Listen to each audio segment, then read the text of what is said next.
This topic, as far as the U.S. government is concerned, is one of the most highly classified matters that the government deals with. I've interviewed dozens of people, read thousands of pages of books, watched a number of documentaries, and still get new information every week. What you'll be hearing in this presentation is a very compact version of what's taken me literally 27, 28 years to learn. 2016, things will start to get bad. Abrupt climate change and rising ocean. Now, what NASA is calling the 10th planet is not the 10th planet we're concerned about. It's the 10th planet that's referred to in the Bible, also called wormwood. I'll ask you this question. Would the federal government of the United States of America lie to you? That's the response, I expect. Laughter. Of course they would. And they have for decades. Because of what I do and what I do professionally, I interact with people involved with law enforcement, including the FBI. I was working on a project with a couple of FBI agents, and we're having lunch one day, and we'd gotten to know each other a little bit. And I thought, well, I'll ask this guy the question, what happened with John Kennedy when he was shot? Now, the man I was asking this was not just a run-of-the-mill FBI agent. He was a supervisory-level FBI agent. Within a few years of retirement, he's now retired. And I kind of put him in a box, because if he told everything he knew, he was jeopardizing his career and his pension. But if he said, John, the Warren report was exactly accurate, then I would know that he was a nutcase, because nobody believes the Warren report. So here was his answer. It's a very creative answer. This is from a supervisory level FBI agent regarding the Kennedy assassination. His answer was 2 words: creative forensics. Now, that let me know that he knew. What every person who's looked at it carefully knows is that the Kennedy assassination was not what we've been told it is. A couple of personal things when it comes to secrets and how military intelligence knows about things before they happen. First week of May, 1967. I'm 19 years old. I'm in a military intelligence school, and I got assigned for a Sunday morning, what they call a dining room orderly. My assignment was to be in the officers' mess where they served breakfast on Sunday morning, stand at parade rest, and whatever the colonels and the majors wanted, if they wanted coffee, I go get it. If they wanted toast, I go get it. Stand there at parade rest, eyes straight ahead, and just wait on the officers. One colonel's talking to another colonel. Now, this is military intelligence school, and these are field grade officers in military intelligence. First week of May, 1967. One colonel says to the other colonel, you know, those Golan Heights are going to break loose any day now. First week of May, 1967. What happened 4 weeks later? The Six-Day War. Yeah, they knew. They knew. Fast forward just a few months, September 1967. Now, I see some folks in here old enough to remember the Tet Offensive of 1968 in Vietnam, end of January 1968. Which took place only 2 months after General Westmoreland gave his famous light at the end of the tunnel speech to a joint session of Congress, December 1967, where General Westmoreland told the joint session of Congress that Viet Cong were defeated on the battlefield, can no longer mount a credible offensive. I get to Vietnam in 1967 in September. By the end of September, I knew about the Tet Offensive at the end of January 1968. 4 months before it happened, 5 months before it happened. I knew about it, and I was getting ready for it. Everybody else found out the last week of January 1968. You better betcha, the people in military intelligence, they know about things before they happen. I know about things before they happen, even now, because I've maintained my contacts inside military intelligence. What you're going to learn today is known by the major world governments. I doubt the president of Zimbabwe knows what we're going to talk about, but the heads of England, Canada, United States, Russia, China, they all know, and they're making preparations. The Vatican knows, and I have some local connections there that I know about the Vatican and what they're doing. The Fortune 100 companies, they're getting ready and being prepared. My first-hand awareness began in year 2000.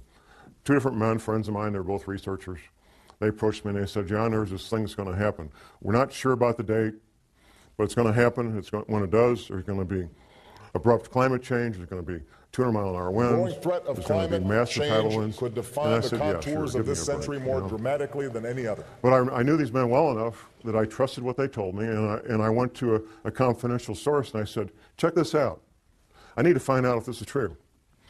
And my confidential source, a friend of mine, he says, oh, John, you know, that's silly. That can't be real. But he trusted me and knew me well enough to check it out. He gets back with me a few weeks later, and he says, John, it's exactly what you said it is. It's coming, it's going to hit us, it's going to hit us hard. And there's going to be 200-mile-an-hour winds. There's going to be massive tidal waves and earthquakes and all the rest of all the things that you said. That was in the summer of 2000. And what should give us hope that this is a turning point? That this is the moment we finally determined we would save our planet. My research has continued. I've continued to develop my sources and put the whole thing together so I can make this presentation. I've got copies in the lobby that I'll make available for anybody that wants it. It's the Department of Defense study done by a private think tank about abrupt climate change. Now, the Department of Defense spent many thousands of dollars to have this private think tank put this paper together. And I've got a quote from this, and this, what I've got out here that you can get is the open source unclassified version. The classified version I haven't been able to get my hands on. But here's the first paragraph of that paper by Peter Schwartz and Doug Randall. Recent research, however, suggests that there is a possibility that this gradual global warming could lead to a relatively abrupt slowing of the ocean's thermohaline conveyor, that's the Gulf Stream, ladies and gentlemen, which could lead to harsher winter conditions, sharply reduced soil moisture, and more intense winds in certain regions that currently provide a significant fraction of the world's food production. With inadequate preparation, the result could be a significant drop in the human carrying capacity of the Earth's environment. That means people are going to die. That's what that means. Has anybody seen the film The Day After Tomorrow? Anybody? Okay, a few. There's some science in there and some science fiction. If you haven't seen it, I would urge you to get a copy from the library, borrow a copy, whatever it takes. The opening scene is something, it's a dramatic interpretation of what really did happen, which was Larsen Ice Shelf B breaking away from the Antarctic continent. That really did happen. Very dramatic event. Now, some of the science in there is what will be happening in the future with abrupt climate change. The science fiction in that film is what's going to cause it. And the science fiction is human activity creating CO2 greenhouse gases. That's the science fiction. There's three characters in that movie. They're oceanographers, and they're on a little island off the coast of Scotland. And quite frankly, they could be anywhere because you can do this from your home if you've got internet access. There's buoys out there in the Atlantic that give 24-hour, 7-day-a-week readings of the ocean temperature. And anybody can do this any place. You don't need to be on a little island off the coast of Scotland. So they're sitting there watching the ocean temperatures off the coast of Scotland. And then there's a dramatic drop in temperature on one buoy, then another buoy, and so forth. And what they're watching is the North Atlantic thermohaline conveyor, which is also called the Gulf Stream. From my private sources, I know that in real life, not in Hollywood films, but in real life, PhD oceanographers, 24 hours a day, 7 days a week, are actually doing that on both sides of the Atlantic, and they're very, very concerned. Just a couple of years ago, there was an announcement that the Gulf Stream had slowed down by 30%. My private sources tell me it's been more than that. Now here's the deal. You look at a map of the world, and you've got England, Ireland, and Scotland here, and you got Moscow here. They're both the same distance from the North Pole. They're both the same distance from the North Pole. England, Ireland, Scotland, and Moscow. What's the difference? I mean, they rarely see any serious snow in England, Ireland, and Scotland. They don't have furnaces like we do because it doesn't get to be 10 degrees. And they certainly don't have the winters of Moscow, even though they're the same distance from the North Pole. The reason they don't is the Gulf Stream. The Gulf Stream is that ocean of warm water that comes up from the Caribbean, the Gulf of Mexico, up the east coast of the United States, goes over and down past England, Ireland, and Scotland, past France, goes on south, makes a big circle. That's the Gulf Stream. That's what gives England, Ireland, and Scotland the very temperate, mild winters that they've always enjoyed. The best PhD oceanographers on the planet know that it's slowing down, and they know it's going to stop. There's some disagreement about when. And because there's some unknowns that they have to try to do some guesswork. But here's what makes the Gulf Stream work. It's the salt content. It's the salinity of the ocean. The salt content of the ocean allows that big engine to pump that water up, go over and come back down and do that big circle of thousands of miles. The salt content is changing because of melting freshwater ice in Greenland and melting freshwater ice in the Antarctic. Now, the melting ice at the North Pole doesn't make any difference because that's floating salt water. So it doesn't make any difference. It doesn't change the sea levels, it doesn't change the salinity of the ocean. This fresh water being introduced into the ocean is reducing the salinity of the ocean. That's slowing down the Gulf Stream, and at some point it will stop. 3 years, 5 years, 20 years, I can't tell you when. And the best PhD oceanographers on the planet can't tell you when. They can tell you it's about to happen, though. As I started tracking this matter of abrupt climate change and rising ocean levels, I incorporated into casual conversations with people I knew and came in contact with. I was having lunch one day with a friend of mine. This friend is a veteran of the U.S. Navy Submarine Corps. And I was talking about what would be causing this, because I did pretty quickly learn what would be causing the rising ocean levels and abrupt climate change. And my friend starts telling me what he heard at a classified U.S. Navy briefing. And he went on about how the Navy had told everybody in the submarine corps about rising ocean levels and what that would mean and why Navy retirees should consider moving to the Arkansas, Missouri Ozarks, because the Navy was telling, and is still telling these men, that the Arkansas, Missouri Ozarks are one of the known safe havens when all these events take place. Later that night, I got home and I was thinking about our conversation, and something occurred to me that hadn't occurred to me while the two of us were together. And it occurred to me that we were talking about the same thing. I was talking about the cause, and he was talking about the effect. At that point, I also remembered a map that a patient of my wife's a chiropractor, had brought in and showed my wife back in the mid-'80s, of what North America would look like after the oceans rose to their new levels. Now, at the time, I thought, this lady needs a tinfoil hat real bad. That's the only thing I could think of. It was a beautiful full-color map done by a psychic.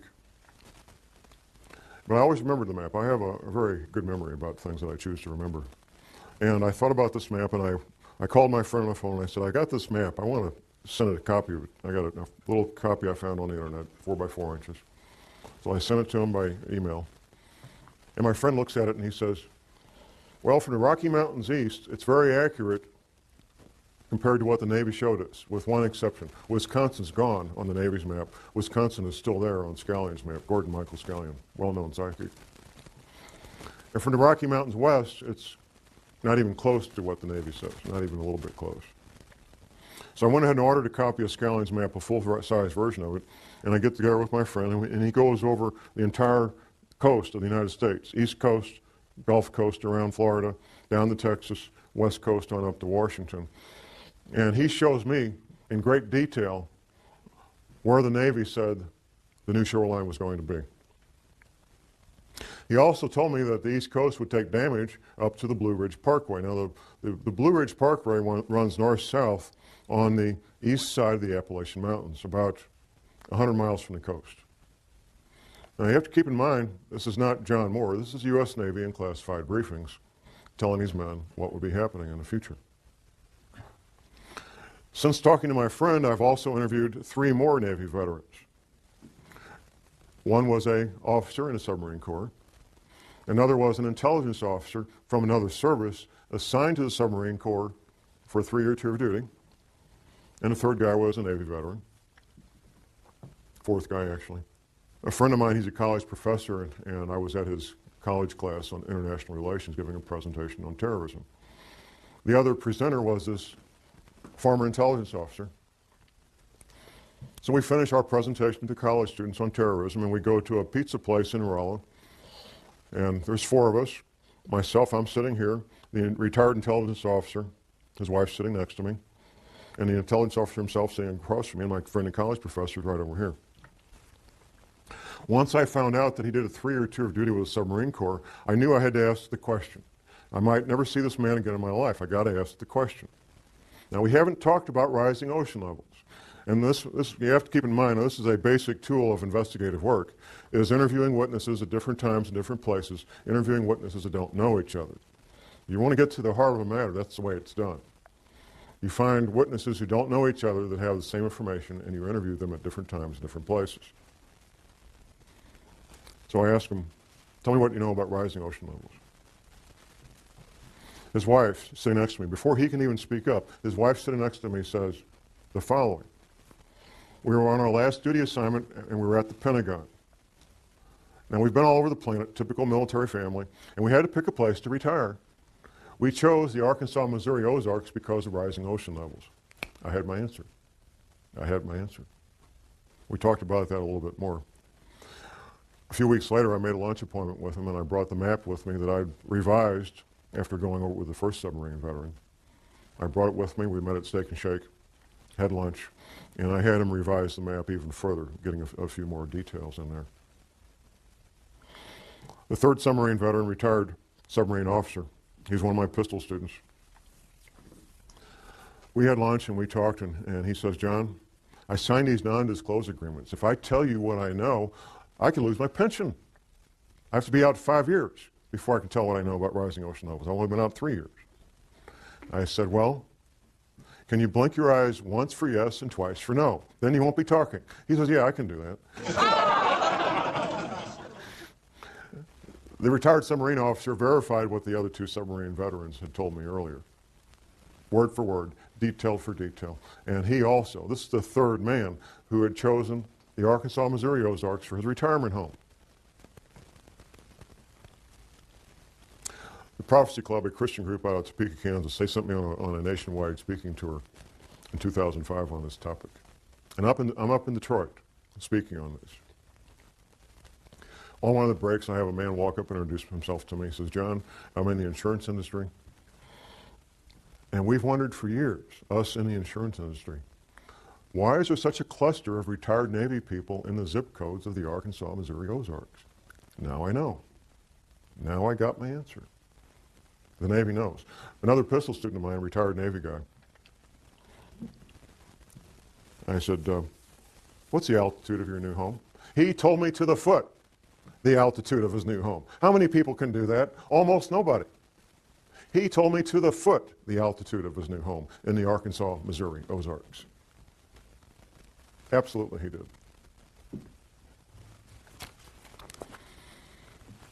How many planets are there in our solar system? 9? Okay. NASA. Never a straight answer. NASA. July 29th, 2005, announced the finding of the 10th planet, named Xena. Do a Google search. They did. Don't take my word for it. NASA announced the finding of the 10th planet, named Xena, 29th of July, 2005.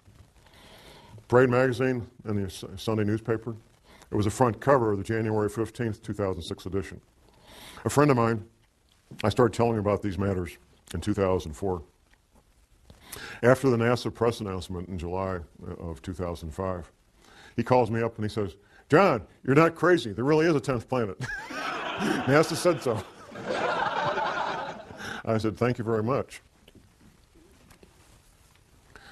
There has to be a cause.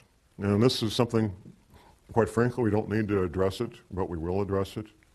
The cause is the 10th planet. Now, what NASA is calling the 10th planet is not the 10th planet we're concerned about. It's the 10th planet that's referred to in the Bible, also called Wormwood. The closer you are to the current equator, whatever that might be, the better off you are when these things happen, if there's a pole shift, because your climate's not going to change all that much. If you're in Miami, Florida, and we have a 20-degree pole shift, you're not going to end up with a really, really bad winter. You're going to have a mild winter. But if you're in Maine and you got a 20-degree pole shift, you could end up with the weather of Siberia real easy. And when this 10th planet comes through our solar system every 3,600 years, it just causes severe problems on our planet, interacting with the Earth electrically and with gravity both. The back of your paper, No Need for Panic, there's a number of books cited that you can get from the library or purchase from different authors that talk in great detail about these planetary matters.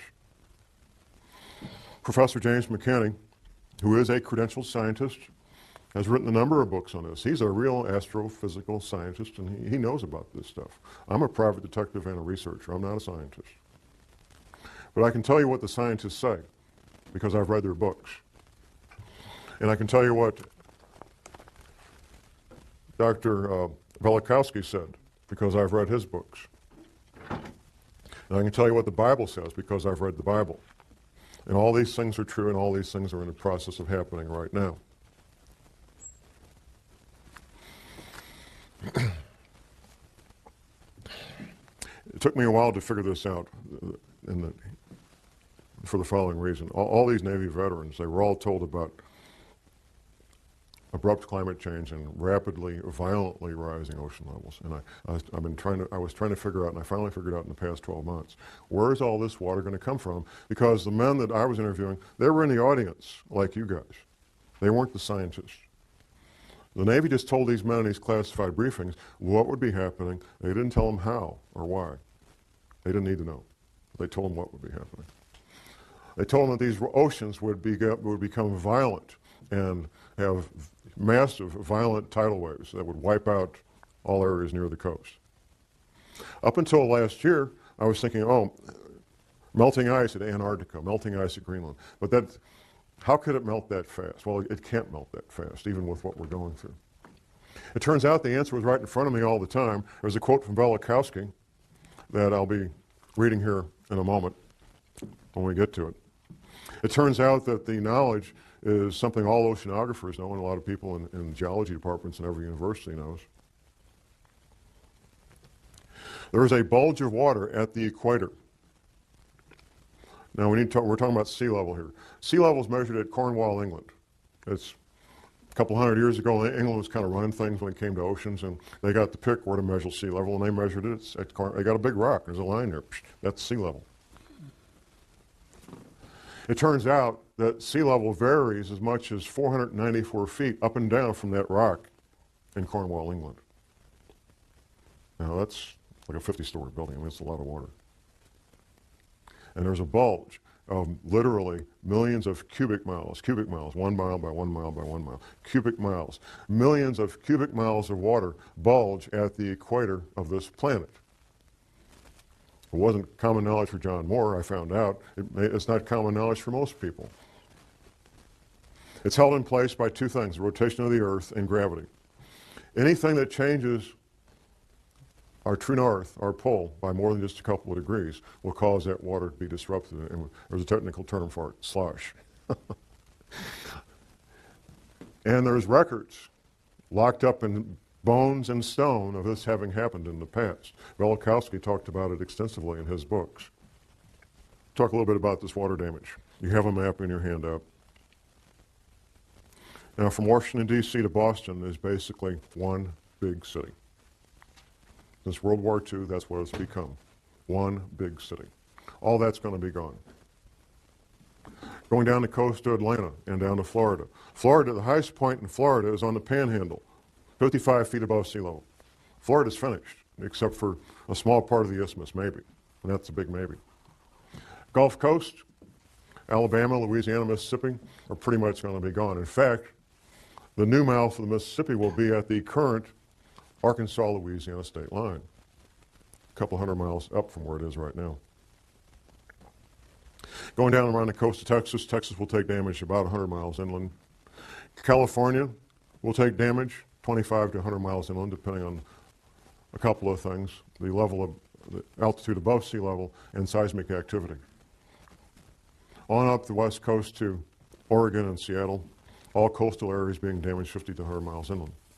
And once again, seismic activity is going to play a big role in what happens. Locally in the Midwest, we have something called the New Madrid Seismic Zone. Once the Mississippi River becomes 50 to 100 miles wide, the U.S. Navy, not John Moore, the U.S. Navy says it will trigger at least 3 9-point plus earthquakes on the New Madrid seismic zone. Southern Illinois will basically be one large swamp. In fact, southern Illinois is already pretty swampy. If you fly over the Mississippi River right now, you can see where the river used to be. You can see where its banks were at one time. A much, much larger river than it is now.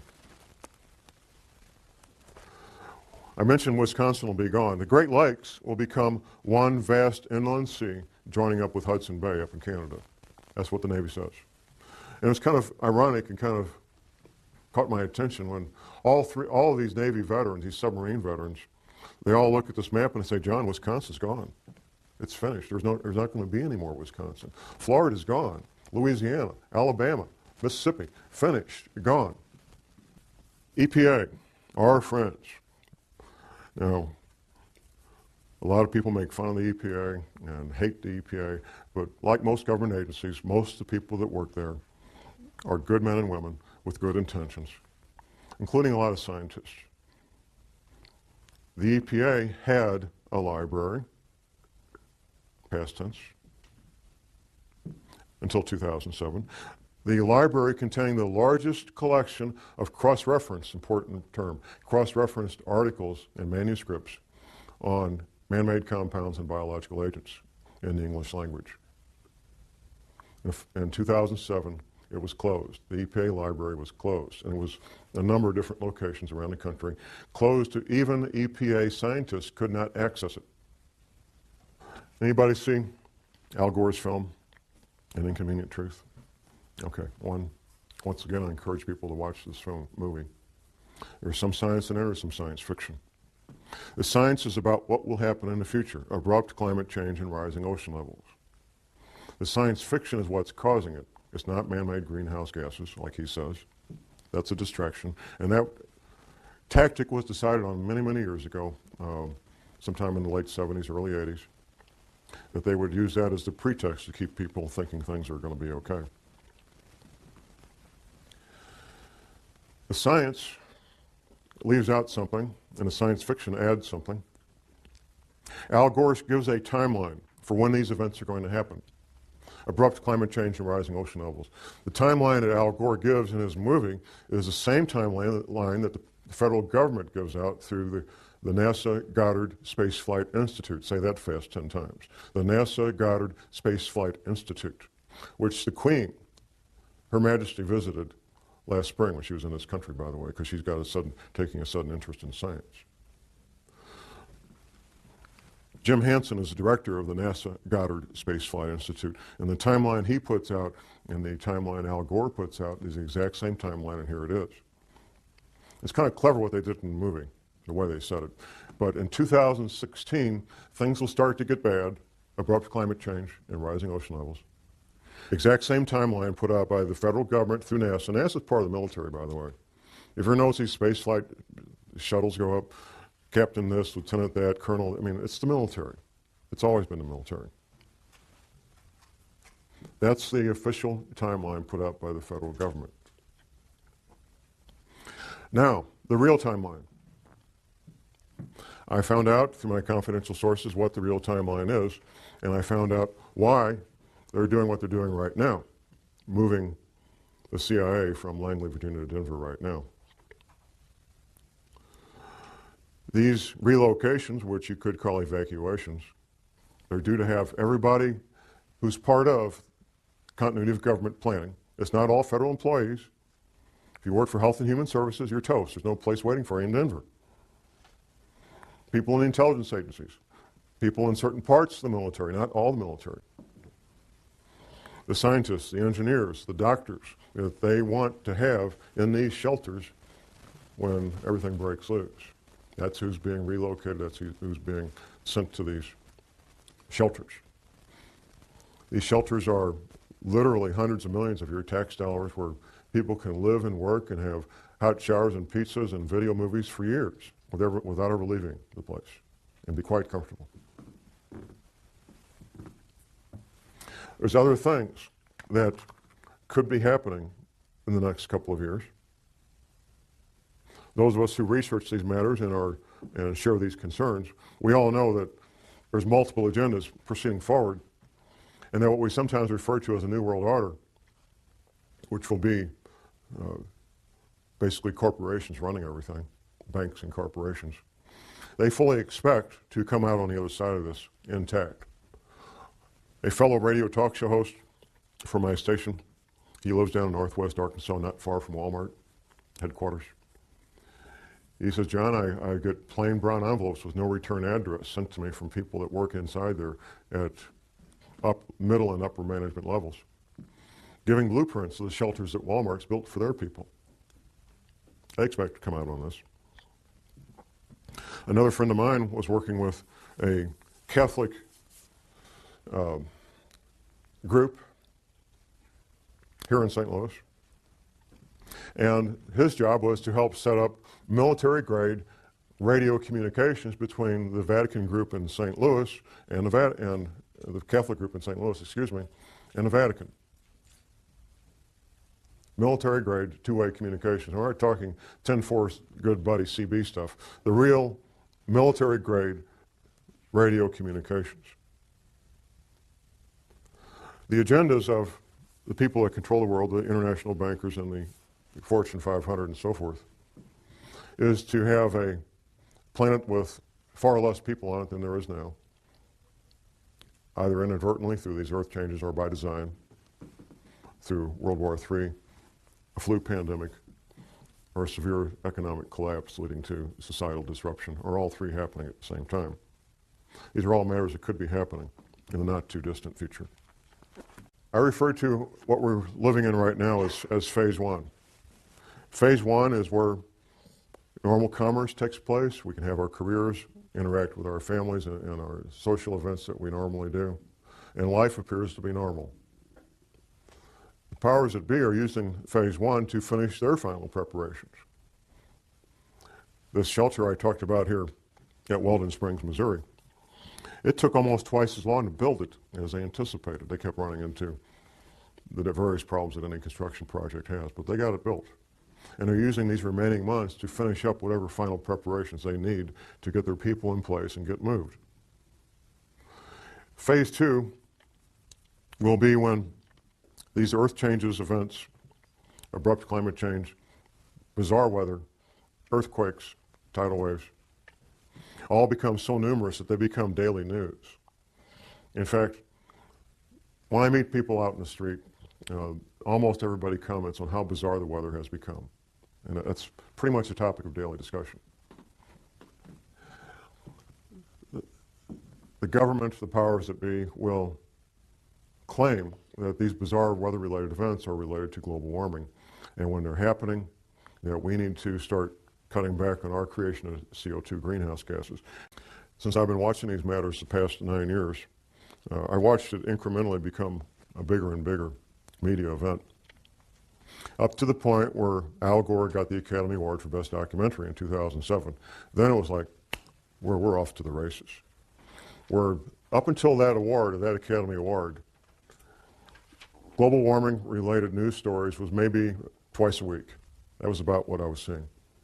Since then, since he got that Academy Award, it's been daily, 7 days a week, global warming stories. And there will be no end to it. As long as there's news, as long as they're capable of broadcasting news, you will have global warming stories every day of the week from now on.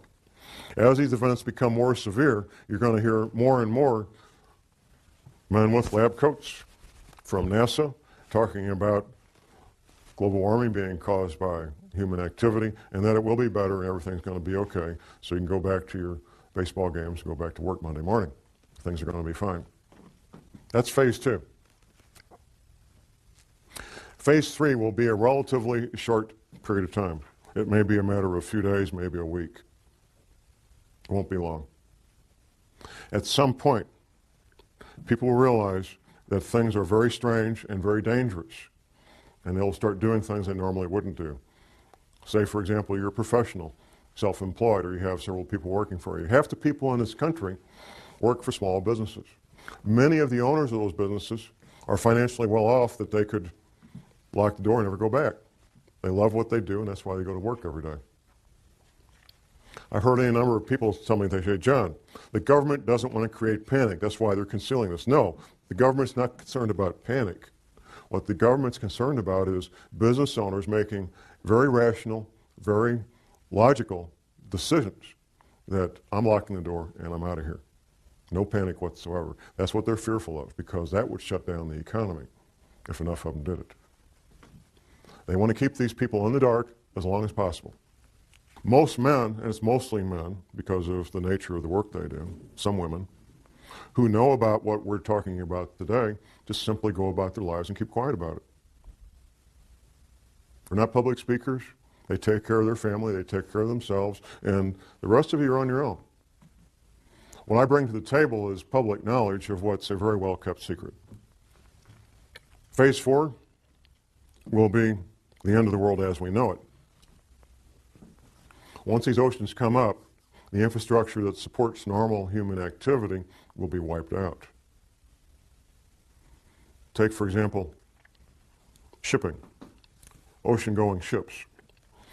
The bulky, heavy products of the world, whether it's grain or petroleum products or coal or lumber, is all moved by ship. Ships that go in and out of seaports. When the seaports are underwater, all that stops. It's finished. It's over. That's just one small example of what we're looking at in the future. The housing where 100 million people live will be damaged and or destroyed. The potable water that these people rely on will no longer be potable. The food that they rely on to eat will no longer be available. It will not be a pretty picture. Martial law will be instituted probably before that, which brings to mind these other scenarios I mentioned. Economic collapse leading to social disruption, for example. If things get bad, and there's what appears to be a need for martial law related to rioting in the streets over economic collapse, people don't have jobs, can't buy food, people will probably go along with martial law under those conditions because it would appear to be the right thing to do. It would look like a way to get things back to normal, so people will go along with martial law under those conditions. If, however, martial law is instituted because these oceans are coming, nobody's going to pay attention to that. They're going to get out of Dodge. They're going to get out of Dodge. They're going to be gone. And martial law or no martial law, they're going to be gone.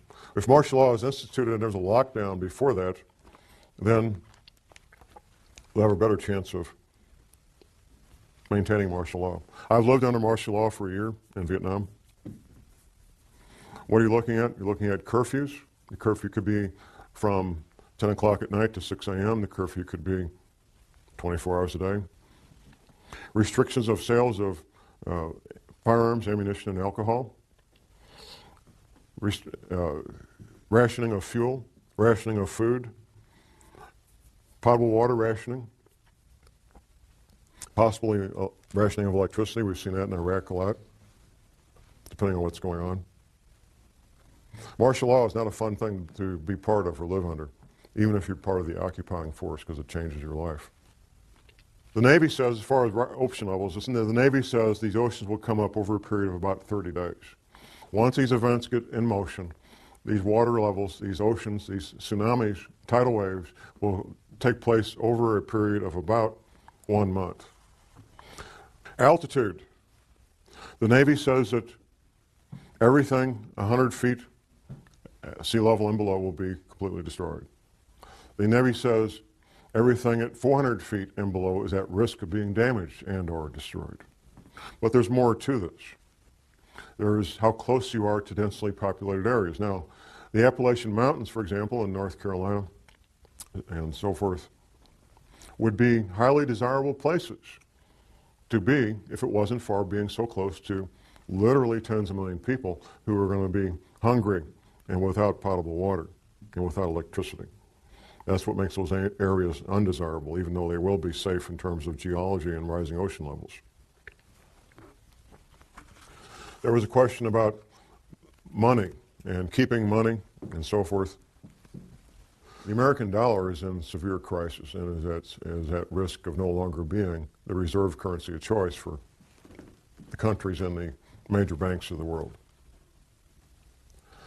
Dollars, if you call dollars money, you would be well advised to maybe be looking at something else for money, to store up value for future use, possibly gold coins, possibly silver coins, to store up a lot of value in a compact area, compact space.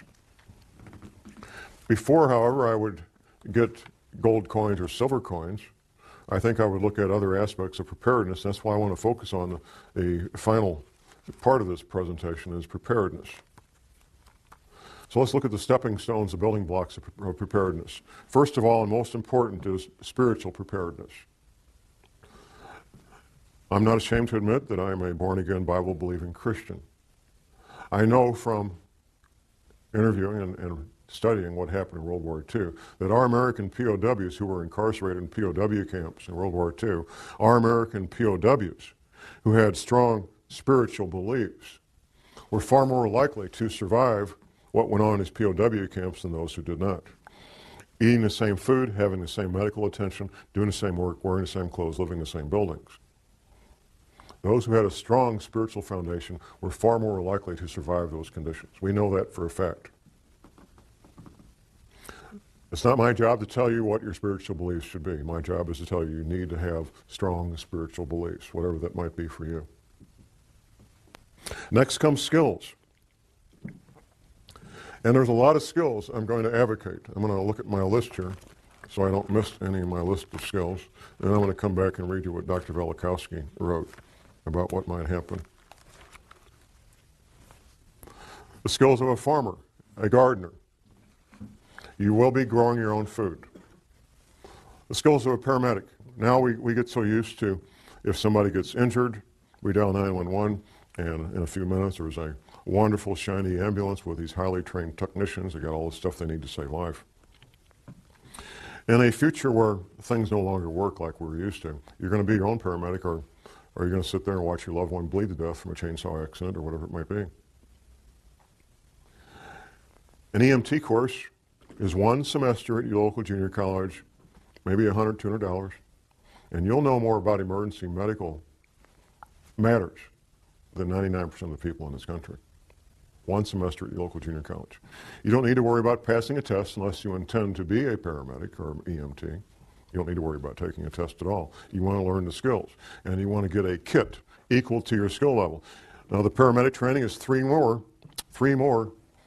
semesters of college on top of that first one. And then you'll have a skill level almost equal to a medical doctor when it comes to emergency medical treatment. The skills of a ham radio operator. Now, I've been in places, I've been in combat, and I know what it's like not to know what's going on. Being able to instantly and effectively communicate with your friends and loved ones, we found this out during Hurricane Katrina, two-way radio communication that you control could mean the difference between life and death. In Hurricane Katrina, it was a matter of life and death for many people. The ability to communicate with their loved ones, let them know they were okay, ask for help, or be able to give help. The skills of a backpacker, being able to carry everything you need on your back, your shelter, your clothing, your hygiene needs. Being able to clean yourself out in the field, prepare food out in the field, and do so in a manner that doesn't make you sick. Being able to take water out of a stream and filter it so you can drink it without getting sick. All the things that a backpacker knows, the skills of a soldier. In a severe crisis like Hurricane Katrina, for example, you're your own cop, you're your own soldier, or nobody's protected. That's what it comes down to. You become your own soldier, you become your own police officer, and you protect your loved ones because of these skills that you learn. Animal husbandry. In a severe long-term crisis, having goats and sheep and chickens and ducks and rabbits can mean the difference between a fairly good and healthy diet and one that's terribly lacking in protein. It's extremely difficult to get the protein you need from an all-vegetable diet. Extremely difficult. The skills of a carpenter, of an electrician, of a plumber. Things that we may call up a professional to do now, you will be on your own to make these repairs. The skills of an automobile mechanic. All these skills take years to learn, and you can't learn them out of a book, at least not and be very effective. There's some things you can learn out of a book, but without practical application, you're just guessing at how this stuff works.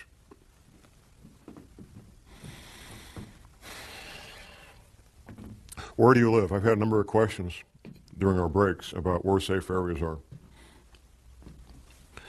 The Arkansas, Missouri, and Ozarks are one of the known safe havens. That's basically the bottom third of Missouri, not counting the Boot Heel, and the top third of Arkansas, not counting northeast Arkansas. That flat area where they grow rice is not considered part of the Ozarks. It has altitude. It's well above sea level, averaging 800 to 1,000 feet above sea level, some places a little lower, some places a little higher. A moderate winter, at least for the time being. I hope that continues. Good growing season as a consequence of that. Plenty of water, no shortage of water at all. And distance between where you will be and major metropolitan areas. The two largest metropolitan areas being being St. Louis and Kansas City. A friend of mine, one of the submarine veterans, lives in Mountain Home, Arkansas, very near the Missouri border. He says, John, we have all these people from Chicago moving down here. All these Chicago cops. Maybe they know something, huh? If you're choosing a place to live and thrive during a severe long-term crisis in the Ozarks, you may think, well, myself and my spouse, we can do this. Then I remind people who are considering that of the number 168. 168 hours in a week, and in a severe long-term crisis, somebody's going to have to be awake 168 hours a week. Because no people can do that, I suggest that at least 6 adults come together and decide to shelter as a group. I also suggest that people have at least a 2-year supply of food. Professor McCanney, in one of his books, his 60-page pamphlet about surviving Planet X, he mentions the possible future need, to establish a new calendar. It goes something like this. If there would be a pole shift, it would change the seasons, it would change the calendar. In fact, within recorded history, the calendar has changed from 360 days to 365 days. This has happened in the past. If it changes more than 3 or 4 weeks, though, here's what could happen. You could plant your seeds at the wrong time. If you plant your seeds at the wrong time and you can't go to the grocery store to get food, this could be a life-threatening situation. So you need to be able to know when the time to plant is so you don't plant at the incorrect time and end up losing all those valuable seeds. Now I need to go back to Dr. Velikowski's quote here. Dr. Velikowski was a medical doctor, and he wrote several books about these matters. And he was hammered on mercilessly. One of the things Dr. Velikowski did was reconcile calendars, like when you reconcile your checkbook. And it's the nature of professionals in all professions not to talk to people who don't do what they do. And nobody had ever done this previously. And it's not easy to do, reconcile calendars from these ancient cultures. Dr. Velikowski made an observation. There is a passage in the Bible. The Israelis are having this battle, and they need a few extra hours to win this battle. And guess what? They got a few extra. Their day was a few hours longer. You know the quote, Jim. The incident, right. Now, typically when we study the Bible, if there's something we can't understand, we just say, well, God's just trying to make a point. This really didn't happen. That's what we do. Up until fairly recently, that's what we had to do with the incident with the Israelis fighting this battle. Well, God was trying to make a point, and he had the power to do this. It really didn't happen. Well, it turns out we now know scientifically how that could happen, and the only way it could happen. For the Israelis to get 3 or 4 hours more daylight, the only way that can happen is for the planet to roll over in space, giving those extra 4 hours. Here's what Velikowski said. Well, if the sun didn't set over the Sinai desert when it was supposed to, on that date, and he had the date because the Israelis had calendars and they wrote it down, that's a pretty important deal. I mean, you know, if you're Moses and something important happens, you tell the scribes, hey, write this down, this is important. So they had written records and they had a calendar. Velikowski said if that happened over the Sinai desert, then the sun must not have come up in China the next morning when it was supposed to come up. And the Chinese had scribes, the Chinese had calendars, and guess what? The sun didn't come up the next morning when it was supposed to. Verifying scientifically the Bible and verifying scientifically what really happened. The Israelis did get that extra 4 hours of daylight. And the Chinese didn't have the sun. Of course, the sun couldn't come up because the planet had rolled over in space. That's why the Israelis, and God can make that happen. And he did make it happen. Now, Dr. Velikovsky wrote a number of books. Now, what I'm going to quote here word for word is a quotation from one of those books. It's titled Earth in Upheaval by Emmanuel Velikovsky. Now, what he's doing here is this is one page of one book. One page of one book. He's giving a very compact, highly condensed observation of what happens in a pole shift. Observations based on what he found going around the planet and finding the evidence. It's titled A Working Hypothesis. Let us assume as a working hypothesis that under the impact of a force or the influence of an agent, and the Earth does not travel in an empty universe, the axis of the Earth shifted or tilted. At that moment, an earthquake would make the globe shudder. Air and water would continue to move through inertia. Hurricanes would sweep the earth and seas would rush over continents, carrying gravel and sand and marine animals, casting them on the land. Heat would be developed. Rocks would melt, volcanoes would erupt, lava would flow from fissures in the ruptured ground and covered vast areas. Mountains would spring up from the plains and would travel and climb on the shoulders of other mountains, causing faults and rifts. Lakes would be tilted and emptied. Rivers would change their beds. Large land areas with all their inhabitants would slip under the sea. Forests would burn. Hurricanes and wild seas would wrest them from the ground on which they grew and pile them, branch and root, in huge heaps. The seas would turn into deserts, their waters rolling away. And if a change in the velocity of the Earth's rotation, slowing it down, should accompany the shifting of the axis, the water confined to the equatorial oceans by centrifugal force would retreat to the poles, and high tides and hurricanes would rush from pole to pole, carrying reindeer and seals to the tropics and desert lions into the Arctic, moving from the equator up and down the mountain ridges of the Himalayas and down the African jungles, and crumbled rocks torn from splintering mountains would be scattered over large distances, and herds of animals would be washed from the plains of Siberia. The shifting of the axis would also change the climate of every place, leaving corals in Newfoundland and elephants in Alaska, fig trees in northern Greenland, and luxuriant forests in Antarctica. In the event of a rapid shift of the axis, many species and genera of animals on land and in the sea would be destroyed, and civilizations, if any, would be reduced to ruins. It paints a pretty bleak picture, and hopefully that won't be what we're in for. I can't stand here and prognosticate exactly what we're in for. I can tell you for a fact that the federal government has been spending hundreds of millions of your tax dollars getting ready for this since at least 1979, at least. That the Fortune 100 companies, or at least many of them, I don't know which ones, but many of them know about this. The major governments know about this and are making preparations. China and Russia both know about this and they're taking what precautions they think are important and need to be done. There's a lot of people and a lot of entities that know about this. I don't know what else I can tell you. I've answered every question that I'm aware of. My passion is to help people be safe. I've seen the consequences of not being prepared. I've seen violent death firsthand. I've smelled the bombs, I've seen the bleeding bodies, I've heard the screams of the people dying in agony, and it's not a fun place to be. My passion is to see people be safe, and I'll do anything I can to help people be safe and be prepared. That's my passion, that's why I'm up here doing this. And with that, I will ask that God bless you all, and that God bless this country, and thank you very much.